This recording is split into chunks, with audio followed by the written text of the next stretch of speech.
The Enemy Under the Microscope: How Wars and Conflicts Helped Humanity to Discover Antibiotics, written by Max Dannenberg. For millenniums, many soldiers were not killed by an opponent on the battlefield, but an invisible enemy. A battle started. It was fought in laboratories, and like in real wars, sheer luck determined the outcome. The problem was, more soldiers were killed from disease than combat. Before the 19th century, for every soldier killed in combat, 7 died from diseases such as wound sepsis, typhoid, tetanus, and dysentery. In the course of the 20th century, death from infections for soldiers went from around 30% in World War I to less than 0.01% during the Iraqi War. The experience of World War I, combined with the advances in medicine, better surgical techniques, blood transfusions, quicker transport to hospitals, the discovery of anesthesia, and improved hygiene turned the battle around. However, the most effective weapon was the antibiotic. Now, what are antibiotics? Antibiotics are the perfect weapon because they kill the enemy without hurting the host. Over the centuries, there were examples of how antibiotics were used by armies. The bark of the quinine tree was made into a bitter drink by the British to treat malaria.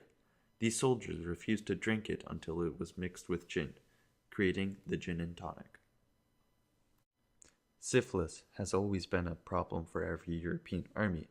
It is a sexually transmitted disease contracted by soldiers who went to brothels. The German chemist Paul Ehrlich discovered arsphenoamine and called it the magic bullet. It saved the lives of tens of thousands of soldiers. He won a Nobel Prize for it. The biggest breakthrough before World War II came with the discovery of sulfonamides. Gerhard Domagk was a doctor in World War I and saw the devastations of infections firsthand. After 10 years of research, he discovered the sulfonamides. He mixed a red aniline dye with a sulfur compound, thinking the aniline was the active ingredient. Later, the French Pasteur Institute found out it was a sulfur component that was the active ingredient. It was the first broad-spectrum antibiotic and saved the life of President Roosevelt's son. However, the most effective drug ever was penicillin.